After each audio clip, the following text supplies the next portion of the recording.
ഇപ്പം നടക്കുന്ന ജിയോ പൊളിറ്റിക്സ് സംസാരിക്കുമ്പോൾ ഈ ഒരു പിക്ചർ, ഞാനിവിടെ വെച്ചുള്ള ഈ ഒരു പിക്ചർ, ഇത് ഭയങ്കര ഇമ്പോർട്ടൻ്റ് ആണ്. ഞാൻ എപ്സ്റ്റീൻ ഫയൽസിനെ കുറിച്ചൊരു വീഡിയോ ചെയ്ത സമയത്ത് അതിനകത്ത് പറഞ്ഞിട്ടുണ്ടായിരുന്നു, ഹൂ റൺസ് ദ ഷോ, ലോകത്താരാണ് ഈ ഷോ റൺ ചെയ്യുന്നത്. അത് ഏത് രീതിയിലായിക്കോട്ടെ, അത് യുദ്ധമായിക്കോട്ടെ, അത് ഫിനാൻഷ്യലി ആയിക്കോട്ടെ, ട്രേഡ് ആയിക്കോട്ടെ, സൈബർ സ്പേസ് ആയിക്കോട്ടെ, എന്തും ആയിക്കോട്ടെ, ഹൂ റൺസ് ദ ഷോ. എല്ലാവരും പറയും അമേരിക്ക, US, അമേരിക്ക. നോ, US-നെ, എസ്പെഷ്യലി അതിൻ്റെ പ്രസിഡൻ്റായ ട്രംപിനെ ഒരു പപ്പറ്റ് പോലെ കയ്യിൽ വെച്ച് the world order, new world order എന്ന് പറഞ്ഞ പ്രോഗ്രാം വളരെ പച്ചയായി ലോകത്തിൻ്റെ മുന്നിൽ കളിച്ചുകൊണ്ടിരിക്കുന്നത് ഇസ്രായേലാണ്. And the man Benjamin Netanyahu. ഇയാൾ വെച്ച വെറും പപ്പറ്റ് മാത്രമാണ് ഈ ഡൊണാൾഡ് ട്രംപ് എന്ന് പറഞ്ഞ ഈ പാവ. ഈ അമേരിക്ക, ഇസ്രായേൽ, ഇവരുടെ പരിപാടി എന്താണെന്ന് വെച്ച് കഴിഞ്ഞാൽ വേൾഡ് ഓർഡർ കൊണ്ടുവരണം, ഇവരെ ഡോമിനൻസി ഇവർക്ക് കീപ്പ് ചെയ്യണം, ഇവരെ ചോദ്യം ചെയ്യാനോ ഇവരെ ത്രെട്ടൻ ചെയ്യാനോ അതിനൊന്നും ആരും മുതിരാൻ പാടില്ല. അവർ പറയും അത് ലോകത്ത് നടക്കണം. എസ്പെഷ്യലി ജൂതന്മാർ പറയും അത് ഈ ലോകത്ത് നടക്കണം. ഈ ജൂതന്മാരുടെ ഒരു തരം റിവെഞ്ച് മോഡുണ്ട്. ഈ ലോകം ജൂതൻ്റേതാണ്, ജൂതൻ ഈ ലോകം ഭരിക്കും എന്നുള്ള ആ ഒരു റിവെഞ്ച് മോഡിലേക്ക് കാര്യങ്ങൾ പോകാൻ. ശരിക്ക് അമേരിക്കയുടെ പ്രോക്സിയാണ് ഇസ്രായേൽ എന്നുള്ളതാണ് പൊതുവേ എല്ലായിടത്തും പറഞ്ഞു കേൾക്കാറ്. പക്ഷെ ഫോർ മീ, ഇസ്രായേലിലെ വെറും പ്രോക്സിയാണ് അമേരിക്ക. നിങ്ങളൊന്ന് ആലോചിച്ച് നോക്കി, ഇസ്രായേൽ എന്ന് പറഞ്ഞ രാജ്യം ചുറ്റുപോറുള്ള എല്ലാ രാജ്യങ്ങളെയും ശത്രുവാക്കി എല്ലാവരെയായിട്ടും അടിച്ചുകൊണ്ടിരിക്കുക. എന്നാലും they are surviving, they are destroying, they are surviving. അവർ സർവൈവ് ചെയ്യുന്നു, ബാക്കി ഡിസ്ട്രോയ് ചെയ്യുന്നു, സർവൈവ് ചെയ്യുന്നു, ഡിസ്ട്രോയ് ചെയ്യുന്നു. ഇപ്പോൾ ഇറാൻ്റെ വിഷയം തുടങ്ങിയിട്ട് എത്ര കാലമായി? അമേരിക്കയ്ക്കാണോ ഇറാനോട് വിഷയം? ഉണ്ട്, ഇല്ല എന്ന് പറയുന്നില്ല. പക്ഷേ ഇതേ ഇറാനെ ഒരു പ്രോക്സി ആയിട്ട് കൊണ്ടു നടന്ന ടീംസാണ് ഈ അമേരിക്കക്കാർ. ജിയോ പൊളിറ്റിക്സ് കൃത്യമായിട്ട് വാച്ച് ചെയ്യുന്നവർക്കറിയാം, ഇറാനെ ഇത്രയും കാലം ഒരു ഷാ ഭരണകൂടം അട്ടിമറിക്കപ്പെടുന്നത് വരെ അമേരിക്കൻ പ്രോക്സി ആയിട്ട് അവർ കൊണ്ടു നടന്നു. പിന്നെന്തായി? അവിടെ പുതിയ റിജീം വന്ന സമയത്ത് അവരൊരു ഇസ്ലാമിക രാജ്യം, ഇസ്ലാമിക് റജീം, അത് അമേരിക്കയ്ക്കോ ഇസ്രായേലിനോ ഒരിക്കലും ആക്സെപ്റ്റ് ചെയ്യാൻ പറ്റുന്നൊരു കാര്യമല്ല. They want this Islamic regime to be white wash from this world. അവർക്ക് ഇറാൻ മാത്രമല്ല, അവർക്ക് GCC കൺട്രിയിലുള്ള ഓരോ ഇസ്ലാമിക് രാജ്യങ്ങളും അവർക്ക് ഇല്ലാതാവണം. That's there plan. എന്താണെങ്കിലും ഖംനേനിനെ തട്ടി ആയത്തുള്ള അലി ഖംനേനി വധിക്കപ്പെട്ടിരിക്കുകയാണ്. അപ്പോൾ ഇന്നലെ കാര്യങ്ങളുടെ തുടക്കം അമേരിക്കൻ പ്രസിഡൻ്റായ ഡൊണാൾഡ് J. ട്രംപ് രാവിലെ തന്നെ വേൾഡിനെ അഡ്രസ്സ് ചെയ്ത് കുറച്ചധികം കാര്യങ്ങളാണ് പറഞ്ഞു. അതിനു മുമ്പ് തന്നെ ഇസ്രായേലിൽ നിന്ന് fighter jets carrying immense amount of ammunitions ഇറാനിലേക്ക് കയറുന്നു. ആയത്തുള്ള അലി ഖംനേനിയുള്ള അയാളുടെ ഹൈഡ് ഔട്ട്, അയാളുടെ ആ കൊട്ടാരം അവിടെ ഇല്ല എന്നുള്ള ഒരു പുകമറ സൃഷ്ടിച്ച്, എന്നാൽ അവിടെ കൃത്യമായിട്ട് ഈ വ്യക്തി ഉണ്ട് എന്നുള്ള ഇൻഫർമേഷൻ്റെ മുകളിൽ അവർ ഇന്നലെ രാവിലെ തന്നെ ഫസ്റ്റ് അടിച്ചടി തന്നെ നേരെ ഖംനേനിയുള്ള അയാളുടെ പാലസിലായിരുന്നു. എൻറ്റയർ ഫാമിലി അവിടുന്ന് അവർ വൈറ്റ് വാഷ് ചെയ്ത് വിട്ടു. പിന്നെ നേരെ ഡൊണാൾഡ് ട്രംപിൻ്റെ ആ ഒരു പോസ്റ്റ് വരുന്നു. ആ പോസ്റ്റ് ഞാനിവിടെ സൈഡിൽ വയ്ക്കുന്നുണ്ട്. പോസ്റ്റിന് ശേഷം അയാൾ വൈറ്റ് ഹൗസിൽ വേൾഡിനെ അഡ്രസ്സ് ചെയ്യുന്നു, കുറച്ച് കാര്യങ്ങൾ പറയുന്നു. അതിനകത്ത് വൈ അമേരിക്ക ഈ ഇറാനെതിരെ ഇത്ര കഷ്ടപ്പെട്ട്, ഇത്ര കാര്യമായി, ഇത്ര പൈസ ചിലവാക്കി, ഇത്രയും വർഷങ്ങളായിട്ട് ഈ ഒരു റെജീമിനെ താഴെ ഇറക്കാൻ വേണ്ടിയിട്ടുള്ള പെടാപ്പാട് വിടുന്നത് എന്തുകൊണ്ട് എന്നുള്ള എല്ലാ രാജ്യത്തിനെയും കയറി ചൊറിയുമ്പോൾ പറയുന്ന സെയിം വർത്താനം. ഇതിപ്പോൾ ഇറാഖിലും ഇതുതന്നെയായിരുന്നു, ഇന്ന് ഇറാനിലും ഇതുതന്നെയാണ്, നാളെ വേറെ ഏതെങ്കിലും ഒരു രാജ്യത്തിന് അറ്റാക്ക് ചെയ്യാൻ പോകുമ്പോഴും ഇതേ വർത്താനം പറയും. കുറേ ന്യൂക്കിൻ്റെ കാര്യം പറയും, പിന്നെ കുറേ പ്രോക്സീസിൻ്റെ കാര്യം പറയും. അങ്ങനെ എല്ലായിടത്തും ഒരേ സിമിലർ പാറ്റേണാണ് അമേരിക്ക വെക്കാറ്. ആ സെയിം പാറ്റേൺ ഇവിടെ റിപ്പീറ്റ് ചെയ്യുകയാണ്. A short time ago, the United States military began major combat operations in Iran. Our objective is to defend the American people by eliminating imminent threats from the Iranian regime, a vicious group of very hard, terrible people. Its menacing activities directly endanger the United States, our troops, our bases overseas, and our allies throughout the world. For 47 years, the Iranian regime has chanted death to America and waged an unending campaign of bloodshed and mass murder, targeting the United States, our troops, and the innocent people in many, many countries. Among the regime's very first acts was to back a violent takeover of the U.S. Embassy in Tehran, holding dozens of American hostages for 444 days. In 1983, Iran's proxies carried out the Marine barracks bombing in Beirut that killed 241 American military personnel.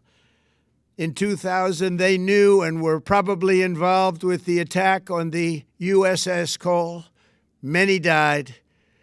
Iranian forces killed and maimed hundreds of American service members in Iraq. The regime's proxies have continued to launch countless attacks against American forces stationed in the Middle East in recent years, as well as U.S. naval and commercial vessels and international shipping lanes. From Lebanon to Yemen and Syria to Iraq, the regime has armed, trained, and funded terrorist militias that have soaked the earth with blood and guts. And it was Iran's proxy, Hamas, that launched the monstrous October 7th attacks on Israel, slaughtering more than 1,000 innocent people, including 46 Americans, while taking 12 of our citizens hostage. It was brutal, something like the world has never seen before. Iran is the world's #1 state sponsor of terror and just recently killed tens of thousands of its own citizens on the street as they protested. It has always been the policy of the United States, in particular, my administration, that this terrorist regime can never have a nuclear weapon. I'll say it again. They can never have a nuclear weapon. This regime will soon learn that no one should challenge the strength and might of the United States Armed Forces. I built and rebuilt our military in my first administration, and there is no military on earth even close to its power, strength, or sophistication. അതായത് ഇത് America ഏത് രാജ്യത്തിനെ കടന്നാക്രമിക്കുന്നു അവരുടെ മുകളിലൊക്കെ വെക്കുന്ന the same പഴയ പല്ലവി തന്നെയാണ് ഇറാൻ്റെ മുകളിലും വെച്ചിട്ടുള്ളത്. പക്ഷേ ഇറാൻ്റെ ഭാഗത്ത് കുറേയൊക്കെ എന്താ പറയുക അവരുടേതായിട്ടുള്ള പൊക്കിത്തരവും പിടിപ്പുകേടും പരിപാടികളൊക്കെ ഉണ്ട്. 1970 NPT കരാറ്, അതായത് ഇറാൻ ആണവായുധ വ്യാപന നിരോധന കരാറ് അവർ ലംഘിച്ചിട്ടുണ്ട്. അന്ന് മുതൽ ഇറാൻ്റെ മുകളിൽ പ്രഷറുണ്ട്. ഓക്കെ, കരാറിൽ ഒപ്പിട്ടെങ്കിൽ പിന്നെ അതെന്ത് ചെയ്യരുത്, ലംഘിക്കാൻ പാടില്ല. യുറേനിയം സമ്പുഷ്ടീകരണം ഇറാൻ തുടങ്ങിയത് മുതൽ ഓക്കെ അവിടെ പരിശോധനകൾ വേണമെന്ന് പറയുമ്പോൾ പരിശോധനകളോട് ഇറാൻ കാണിക്കുന്നൊരു വിമുഖത ഉണ്ട്. അങ്ങനെ ഒരുപാട് കാര്യങ്ങൾ അക്കമിട്ട് നിരത്തി ലോക രാജ്യങ്ങളുടെ മുന്നിൽ ഇസ്രായേലിനും അമേരിക്കയ്ക്കും വെക്കാൻ പറ്റുന്നൊരു സാഹചര്യത്തിലേക്ക് കാര്യങ്ങൾ മാറ്റിയത് ഇറാനിലെ ഭരണകൂടമാണ്. ഓക്കെ, പിന്നെ ഓബിയസ്ലി എന്നും ഇസ്രായേൽ പറയുന്ന ലോകത്ത് ഇസ്രായേലിന് ത്രെട്ടല്ലാത്ത രാജ്യം ഏതാണ്? ഈവൻ അമേരിക്കനാണെങ്കിൽ ഞാൻ അതിനാണ് വെയിറ്റ് ചെയ്യുന്നത്. അമേരിക്കൻ എന്ന് ഇസ്രായേൽ തിരിഞ്ഞടിക്കുന്നു, അതൊരു ഗെയിം ചേഞ്ചർ ആയിരിക്കും. അങ്ങനൊരു സിറ്റുവേഷൻ വരണം ശരിക്കും, a war between America and Israel. അപ്പോൾ നമുക്ക് മനസ്സിലാവും ആരാരെ പ്രോക്സി ആയിട്ട് എത്ര കാലം നിന്നെന്നുള്ളത്. ഇനി ഇറാൻ്റെ വിഷയം എന്ന് പറഞ്ഞാൽ ഇറാനിപ്പോൾ ന്യൂക്ക് ഉണ്ടാക്കണം, അല്ലെങ്കിൽ അതിന് ആവശ്യമായിട്ടുള്ള യുറേനിയത്തിൻ്റെ സമ്പുഷ്ടീകരണം ചെയ്യണമെന്നുണ്ടെങ്കിൽ അവർക്കത് ചെയ്യാമായിരുന്നു. പക്ഷെ അത് NPTയിൽ ഒപ്പിടുന്നതിന് മുമ്പ്, മനസ്സിലായി? ഇപ്പോൾ NPTയിലൊന്നും ഒപ്പിടാത്ത രാജ്യങ്ങളായ ഇന്ത്യയോ പാകിസ്ഥാനോ ഇസ്രായേലോ അങ്ങനത്തെയൊക്കെ രാജ്യങ്ങൾ അവർ ചെയ്യുന്നതുമായിട്ട് താരതമ്യം ചെയ്ത്, അതായത് നമ്മളെ കയ്യിലുണ്ടല്ലോ ഞങ്ങൾക്ക് എന്തുകൊണ്ട് ആയിക്കൂടാ, ഈ ഒരു ചോദ്യം ചോദിച്ച് ഇവരെന്ത് ചെയ്യും? NPT കരാറിൽ നിന്ന് പിന്മാറി ഉത്തര കൊറിയ 2003 അതുപോലെ ഞങ്ങളും പിന്മാറണം എന്നുള്ള ഒരു തരം വാശിയും ഭീഷണിയും വെച്ചിട്ട് ഇവരുടെ രാജ്യത്ത് ഇതുപോലൊരു ന്യൂക്ക് ഉണ്ടാക്കാനുള്ളൊരു ട്രൈയേ നടക്കുന്നില്ല, അല്ലെങ്കിൽ ഞങ്ങൾ ഈ യുറാനിയം സമ്പുഷ്ടീകരണം നടത്തുന്നത് ഇതിനു വേണ്ടിയിട്ടല്ല എന്നുള്ള രീതിക്കുള്ള സംസാരങ്ങളൊക്കെ ആയതുകൊണ്ട് അമേരിക്കയ്ക്കും ഇസ്രായേലിനും ലോകരാജ്യങ്ങളുടെ മുന്നിൽ കുറ്റപ്പെടുത്താനും ചൂണ്ടിക്കാണിക്കാനും ഇത് ഭാവിയിൽ ഒരു പൊട്ടൻഷ്യൽ ത്രെട്ടാണ് ലോകത്തിന് എന്ന് കാണിക്കാനും ഒക്കെ ആ രീതിയിൽ ഈ സാധനം മാറി മറിയുന്നത് ഇവരത്ര കാര്യമായിട്ട് ഇറാൻ എടുത്തില്ല, ഇറാനും ഇറാനിലെ ഭരണകൂടം എടുത്തില്ല. അതാണ് എനിക്ക് പേഴ്സണലി തോന്നുന്നത്. പിന്നെ ഈ പറയുന്ന കുറേ ഇൻ്റർകോണ്ടിനെൻ്റൽ ബലസ്റ്റിക് മിസൈൽ, മനസ്സിലായോ? ഇൻ്റർകോണ്ടിനെൻ്റൽ ബലസ്റ്റിക് മിസൈലുണ്ട്, 2000-3000 കിലോമീറ്റർ അപ്പുറം പോയി അടിക്കും. അങ്ങനെ ഇറാന് ചെയ്യാൻ പറ്റാത്തതായിട്ടൊന്നുമില്ല. ഇറാൻ വേണമെങ്കിൽ അമേരിക്കൻ അടിക്കും, ഇസ്രായേലിനടിക്കും, ആരും അടിക്കും എന്നുള്ള ഒരുതരം ബലൂണ് വീർപ്പിച്ച് വെച്ച പോലത്തെ കുറേ അവകാശവാദങ്ങളുണ്ടായിരുന്നു. അമേരിക്കയും ഇസ്രായേലും കഴിഞ്ഞ ഒരു മാസമായിട്ട് ചർച്ചകൾ ഒരു സൈഡിൽ നടക്കുന്നുണ്ട്.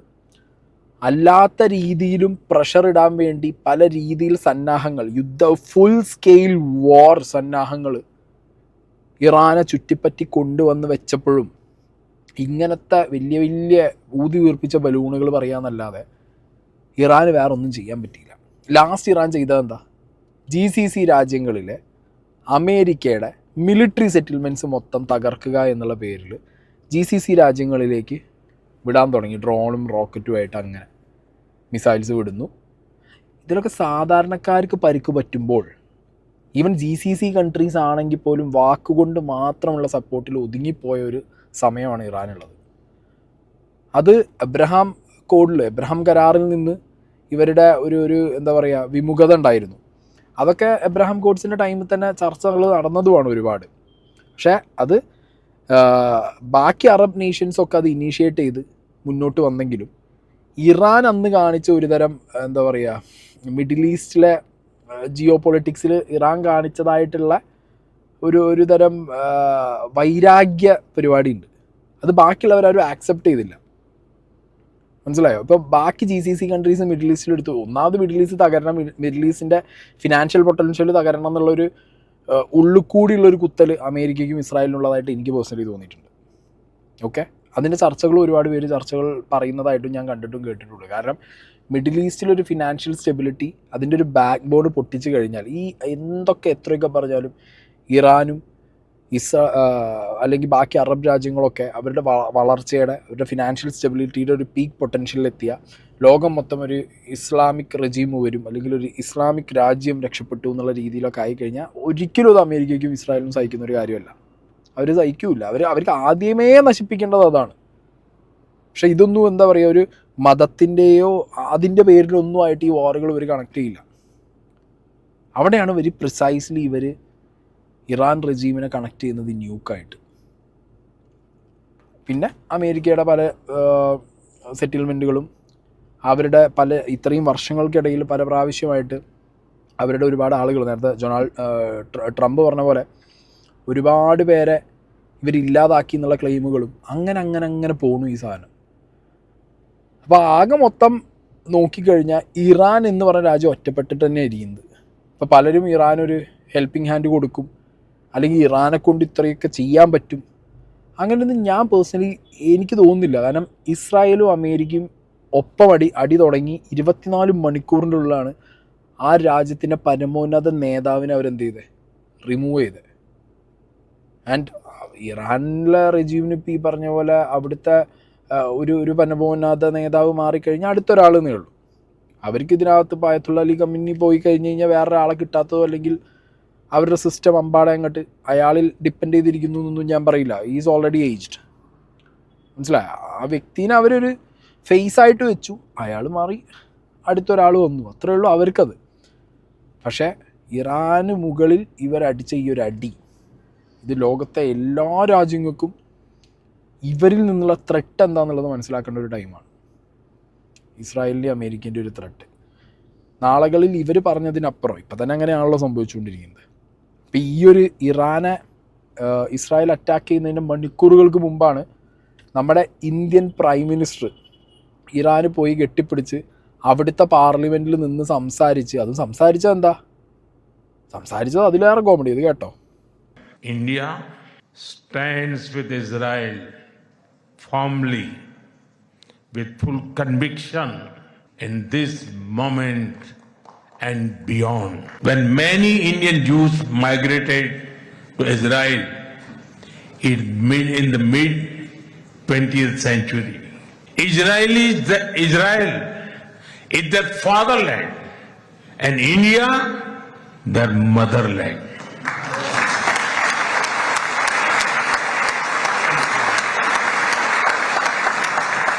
India's connection to this land is also written in blood and sacrifice. മൂപ്പരൊരു എന്താ പറയുക, ഒരു ഡിപ്ലോമാറ്റിക് ലൈനാണെന്ന് ചോദിച്ചു കഴിഞ്ഞാൽ ഇന്ത്യയുടെ ലൈൻ എന്നും ഡിപ്ലോമസിക്കാണ്. ഡിപ്ലോമാറ്റിക് ലൈനിലാണ് ഇന്ത്യയുടെ വിദേശകാര്യ പരിപാടികളൊക്കെ നടന്നു പോയിട്ടുള്ളത്. പാകിസ്ഥാനായിട്ട് മാത്രമാണ് ഈ ഒരു ഡിപ്ലോമസി നമ്മൾ കീപ്പ് ചെയ്യാത്തത്. അല്ലാത്ത പക്ഷം എല്ലാവരുമായിട്ടൊരു ഡിപ്ലോമാറ്റിക് ലൈനിൽ കാര്യങ്ങൾ ഡീൽ ചെയ്യുക എന്നുള്ളത് ഇന്ത്യ ചെയ്യുന്നുണ്ട്. എസ്പെഷ്യലി ഇസ്രായേലിൻ്റെ കേസിൽ ഇപ്പോൾ ഇന്ത്യ പാകിസ്ഥാൻ യുദ്ധം നടന്ന സമയത്ത് വായ കൊണ്ട് നമ്മളെ സഹായിക്കും, ഹെൽപ്പ് ചെയ്യും എന്ന് പറയാനും നമുക്ക് ആവശ്യമായിട്ടുള്ള ആയുധങ്ങൾ തരും എന്ന് പറയാനൊക്കെ ആളുകൾ കാണുമായിരിക്കും, രാജ്യങ്ങൾ കാണുമായിരിക്കും, രാജ്യത്തെ തലവന്മാർ കാണുമായിരിക്കും. പക്ഷേ ഇസ്രായേൽ ഇന്നുപോലെ ഒരാൾ നമ്മളൊപ്പം നിന്നിട്ടില്ല, ഇനി നിൽക്കില്ല. ഓക്കെ, അപ്പോൾ അതിൻ്റെ ഒരു എന്താ പറയുക നന്ദിയായിരിക്കാം ചിലപ്പോൾ ഈ പ്രകടിപ്പിച്ചത്. India is like mother, Israel like is father. അത് അവിടുത്തെ ജൂതന്മാരെ കാര്യമായിട്ടാണ് പറയുന്നത്, അല്ലാതെ മൊത്തം ഇന്ത്യക്കാരെ കേസല്ല അങ്ങേര് പറയുന്നത്. ഇസ്രായേലിനൊപ്പം നിൽക്കും. പിന്നെന്താ പറയുക, ഈ മോദി ആണെങ്കിലും നെതന്യാഹു ആണെങ്കിലും ട്രംപ് ആണെങ്കിലും ഇവരൊക്കെ പുറത്ത് ബാക്കി രാജ്യങ്ങളെ മുന്നിലോ അതിലെ ആളുകളുടെ മുന്നിലോ അല്ലെങ്കിൽ സ്വയം അവരുടെ രാജ്യത്തെ ജനങ്ങളെ മുന്നിലൊക്കെ വെക്കുന്നത് സമാധാനപ്രിയരാണ്. ഇവർക്കൊക്കെ ഈ പറഞ്ഞ സമാധാനത്തിൽ നിന്ന് ജീവിക്കണം, സമാധാനം കൊണ്ടുവരണം. പക്ഷേ ഈ യുദ്ധങ്ങൾ നടത്തിയിട്ടുള്ള സമാധാനം കൊണ്ടുവരൽ രേഷൻ സീനല്ലേ? നിങ്ങൾ തന്നെ ആലോചിച്ച് നോക്കി. യുദ്ധം നടന്നാൽ എന്താ കൂടുതലായിട്ട് നടക്കുക? ഒരു രാജ്യം അവിടുത്തെ ജനത ഇല്ലാതാവും, പിന്നെ ആയുധ കച്ചവടം നടക്കും. That's it. അമേരിക്ക ഇനി അവരുടെ ആയുധങ്ങൾ ഡിസ്പ്ലേക്ക് വയ്ക്കും, ഇസ്രായേൽ അവരുടെ ആയുധങ്ങൾ ഡിസ്പ്ലേക്ക് വയ്ക്കും. എൻഡ് ഓഫ് ദ ഡേ അവർക്ക് ഇപ്പോൾ എല്ലാ രാജ്യങ്ങളും ഏറ്റവും കൂടുതൽ പൈസ മുടക്കുന്നത് എവിടെയാണ്? അവരുടെ ഡിഫൻസ് സിസ്റ്റത്തിൻ്റെ മുകളിലാണ്. ഇപ്പോൾ ഈ ഒരു യുദ്ധം കഴിഞ്ഞു, ഇറാൻ അവർ തകർത്തു. ഓബ്വിയസ്ലി ഇസ്രായേലിന് കിട്ടാൻ പോകുന്ന ഏറ്റവും വലിയ നേട്ടം എന്താ? അവർക്ക് അവരുടെ ആയുധങ്ങൾ വിറ്റുപോകും. അവർ ആയുധങ്ങൾ വിറ്റ് പോകുന്നതോട് കൂടിയിട്ട് അവരുടെ രാജ്യത്തിൻ്റെ എക്കണോമി കൂടും, അവരുടെ ഡോമിനൻസി കൂടും ഭയങ്കരമായിട്ട്. അത്രേ ഉള്ളൂ. അമേരിക്കയ്ക്കും ഇസ്രായേലിനും ഇതും. അതിനപ്പുറം ഇസ്രായേലിന് ഞാൻ പറയുന്നത് this is just a conspiracy. ഇപ്പോൾ gate of all nations existing in Iran, ഇതിനെക്കുറിച്ച് വേണമെങ്കിൽ ഡീറ്റെയിൽ ആയിട്ട് ഞാൻ ഒരു വീഡിയോ ചെയ്യാം. ഗേറ്റ് ഓഫ് ഓൾ നേഷൻസിനെ കുറിച്ച്. ഇറാനിലുള്ള ഗേറ്റ് ഓഫ് ഓൾ നേഷൻസ് അങ്ങനത്തെ ഒരു കോൺസ്പിറസി പോലെ തന്നെയാണ് എനിക്ക് തോന്നുന്നത് ജൂതൻ ലോകം ഭരിക്കണം എന്നുള്ള ഇവരുടെ ഒരു കൺസെപ്റ്റ്. അവർക്ക് അങ്ങനെ ഒരു ഇന്നർ കൾട്ട് സാധനങ്ങളുണ്ട് ഈ ജൂതന്മാർക്ക്, ഇസ്രായേലി ജൂതന്മാർക്ക്. മേ ബി അവർക്ക് അതായിരിക്കാം അവരുടെ പ്രശ്നം. സോ ഇതെന്താ അറിയോ, ഇത് പറഞ്ഞു തുടങ്ങിക്കഴിഞ്ഞാൽ ഇവിടെ പക്ഷം പിടിക്കലാവും, ഭാഗം പിടിക്കലാവും. കുറേ പേരൊക്കെ എന്താ പറയുക മുദ്ര കുത്തപ്പെടും. അങ്ങനെയൊക്കെ പല സാധനങ്ങളും ഈ ജിയോ പൊളിറ്റിക്സ് പറയുമ്പോൾ പറ്റാറുണ്ട്. അപ്പോൾ എന്നെ സംബന്ധിച്ചിടത്തോളം ഞാൻ പറഞ്ഞല്ലോ, ലോകം ഭരിക്കുക അല്ലെങ്കിൽ ലോകത്തിലൊരു ഒരു വേൾഡ് ഓർഡർ കോൺസെപ്റ്റിലേക്ക് കൊണ്ടുവരിക എന്നുള്ള രീതി. ഇപ്പോൾ എപ്സ്റ്റീൻ ഫയൽസ് പറഞ്ഞ സമയത്ത് നമുക്ക് ഏറെക്കുറെ മനസ്സിലായൊരു കാര്യമാണ്, ഒരു ന്യൂ വേൾഡ് ഓർഡർ. ആ ന്യൂ വേൾഡ് ഓർഡറിൽ വേർ ഇന്ത്യ എക്സിസ്റ്റിംഗ്, ഇന്ത്യയുടെ എക്സിസ്റ്റൻസ് എവിടെയാണെന്നുള്ളത് മാത്രം നമുക്കറിഞ്ഞാൽ മതി. കാരണം ഈ ഒരു വലിയൊരു ലോകത്ത്, ഈ ഒരു രാജ്യത്ത്, കേരളത്തിൽ ഈ ചെറിയൊരു സ്ഥലത്ത് കാറിനകത്ത് രാവിലെ എണീക്കണം, വീഡിയോ ഇടണം, പരിപാടികൾ നടക്കണം. ഇത്ര മാത്രം ചിന്തിച്ച് പോയി കഴിഞ്ഞാൽ തല പുകയില്ല. ഞാൻ അത്രയാണ് ചിന്തിക്കാറ്. ലോകത്ത് നടക്കുന്ന അറിയണം, കാര്യങ്ങൾ അറിയണം, എല്ലാം പക്ഷെ ഒന്നും എടുത്ത് പേഴ്സണൽ ലൈഫിൽ കൊണ്ടുവരില്ല എന്നുള്ള രീതിക്കാണ് ഞാൻ ഇന്നലെ മുതൽ ഈ മൊത്തം ഈ വാർ സിനാരിയോ, ഇതിൻ്റെ സീനുകൾ എന്തൊക്കെ, ഇതൊക്കെ നോക്കുമ്പോൾ എപ്സ്റ്റീൻ ഫയൽസ് പറഞ്ഞ പോലെ തന്നെ ഇത് എൻഡ് ഓഫ് ദ ഡേ എന്ത് സംഭവിക്കും? ഇറാഖ് പോലെ തന്നെ ഇറാനെ ആക്കി വിടും. മനസ്സിലായില്ലേ? അതിനപ്പുറത്തേക്ക് ഇവരെ ചലഞ്ച് ചെയ്യാനോ അല്ലെങ്കിൽ ഇവരെ ഒപ്പോസ് ചെയ്യാനോ ഇല്ല. ഇന്ത്യ അടക്കമുള്ള രാജ്യങ്ങൾ ഇറാൻ്റെ ഒപ്പോ അമേരിക്കേൻ്റെ ഒപ്പോ, ബാക്കിയുള്ളവർ അങ്ങനെ പോകും. ഇവിടെ ഇവർ കാണിച്ചു. എനിക്ക് ഈ അഫ്ഗാൻ പാകിസ്ഥാൻ അവിടുത്തെ ഒരു ഫുൾ സ്കെയിൽ വാർ വരെ എനിക്ക് തോന്നുന്നത് എന്താ അറിയോ, അമേരിക്കയോ അല്ലെങ്കിൽ ഇസ്രായേലോ ഫണ്ടഡ് ആയിരിക്കും. ബലൂജിനെ വെച്ച് ആദ്യം പാകിസ്ഥാൻ അടിക്കുന്നു, അഫ്ഗാനെ വെച്ച് പാകിസ്ഥാൻ അടിക്കുന്നു. എന്തിനാ? Pakistan is the only country which have a nuke. ഒരു ഇസ്ലാമിക് രാജ്യത്തിന് ന്യൂക്ക് കയ്യിലുള്ള പാകിസ്ഥാന് മാത്രം. Pakistan will be always ready to help Iran. ഇതിപ്പോൾ എന്തായി? പാകിസ്ഥാന് സ്വയം എക്സിസ്റ്റൻസ് തന്നെ അവിടെ പ്രശ്നമായിട്ട് കിടക്കുക, രണ്ട് സൈഡിൽ നിന്ന് അടിയൊന്നുകൊണ്ടിരിക്കുക. അപ്പോൾ ഇറാനിൽ എന്ത് സംഭവിച്ചാലും ഞങ്ങൾക്ക് വിഷയമില്ല എന്ന് പറഞ്ഞിട്ടായിരിക്കും പാകിസ്ഥാൻ ഇരിക്കാൻ പോണത്. അപ്പോൾ പാകിസ്ഥാൻ ആദ്യം അവർ പ്രഷറൈസ് ചെയ്തു. ഒരു മാസമായിട്ട് എല്ലാ സൈഡിൽ നിന്നും ഇറാൻ അവർ പൂട്ടി.